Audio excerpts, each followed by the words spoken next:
latest ceasefire. 2 other Israeli soldiers killed in fighting that shattered the latest ceasefire. That truce lasting less than 90 minutes. Fox News correspondent Connor Powell live in Gaza City with the latest. Connor. Well, Greta, one of Israel's leading newspapers is calling today's events a game changer, and they're not describing it in a positive way. Today, we had 2 really important events that are not they don't bode well for the future of this conflict right now. First, you had this ceasefire, the 72-hour humanitarian ceasefire that reportedly everybody had signed up to. It really failed. It crumbled before it even started. Within minutes of the deadline for it to begin, we had fighting, and it never stopped. Now, during that ceasefire, during the time it was supposed to start, Hamas launching an attack on an Israeli group that was trying to destroy some of these cross-border tunnels. 2 soldiers were killed. Another one reportedly captured. The Israeli military saying that he was captured by Hamas. Now, Hamas's political wing and their military wing both saying tonight they don't know anything about this missing soldier. That doesn't mean that, in fact, they haven't captured him. They're just right now playing very coy and not announcing it. There are other possibilities. There are a lot of other militant groups that are aligned with Hamas, and that maybe one of those groups have actually taken the Lieutenant Hadar Golden, who Israel has announced is the missing soldier, but we don't know. And right now, Hamas's leadership is simply sort of playing dumb on this. But the act has been condemned by the United States. The White House Secretary of State John Kerry calling the act gross violation, a unilateral violation of the ceasefire. President Obama saying that Hamas needs to return this soldier immediately, unconditionally. The UN also declaring and condemning this act by Hamas. But what we are seeing right now in southern Gaza, where this soldier went missing, is a massive search operation. We are seeing heavy fighting tonight and all day today. It's the exact type of door-to-door urban warfare the Israelis did not want to have here in Gaza, and that is sort of the nightmare scenario for the Israeli forces. It only draws them in, only sucks them in even further into Gaza, and they've said in recent days that they wanted to destroy these cross-border tunnels and then get out. This capture of this Israeli soldier does just the opposite. It keeps them here even longer, Greta. Connor, thank you. And the UN's top human rights official accusing both Israel and Hamas of defying international law, but that is not all. She is also criticizing the United States for giving Israel money for its Iron Dome, but not giving any similar help to people of Gaza. And former spokesperson for 4 U.S. ambassadors to the UN, Rick Grinnell, joins us. Good evening, Rick. Hey, Greta. I don't know what it means for the UN human rights head of the human rights to criticize us, but now we're dragged into it. Now we're defying, she says we're defying international law, the United States.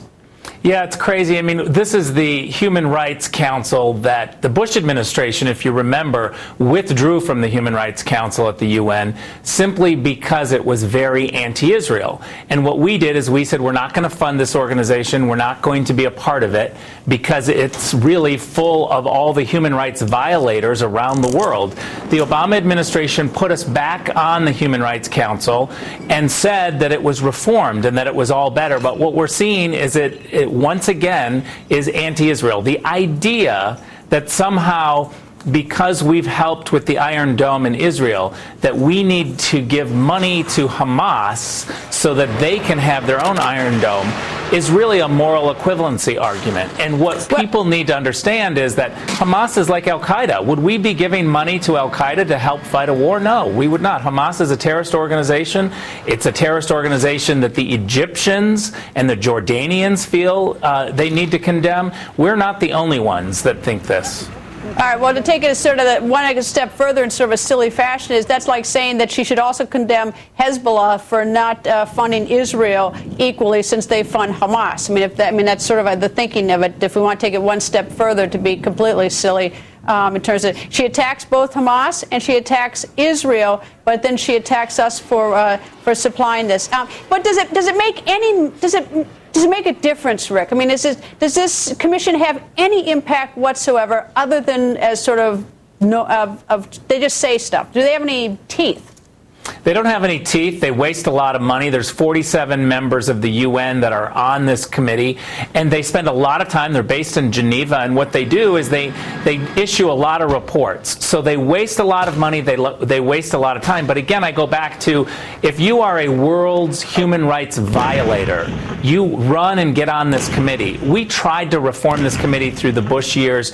It's really unreformable. And what we need to do is we need to have a body at the UN, or a team, a small team, that can speak very clearly when there's a human rights violation. No moral equivalency arguments. A terrorist organization is not equal to a country, and we need to be able to have that person or team that can really call out the violators. So at this point, though, I guess that the best they could do is they can maybe sway public opinion in one direction or another, but other than that, they can't do much. Is that a fair description? Right. They're like a bully pulpit. They issue reports, and there's a lot of media, though, Greta, that follow them and pretend like this is some sort of investigation. It's not an investigation at all. It's 47 members who come together, and the majority wins. So, again, the violators are in control of this committee. It's a regional organization, membership organization. So, a certain amount from Latin America, a certain amount from Asia, a certain amount from the Middle East that automatically get on, and so it's not really a true representation of the world. Do you know the woman who is the head of this, whose name is Navi Pillay, if I'm pronouncing it right, out of South Africa? Do you know anything about her? Yeah, she's had a long history of being very anti-Israel. We have called her out for a very long time. She doesn't have credibility. But, again, she's placed as the head from all of these organizations, all of these countries that join the Human Rights Council. We have not, for a very long time, we have not put money and our faith in this council. Only since the Obama administration did they rejoin it, so the United States is a part of it. But for a long time, she has been very anti-Israel, and we've tried to highlight a long series of comments and reports that she's put her stamp of approval on that are absolutely one-sided and biased. Rick, thank you for joining us. Thanks, Greta.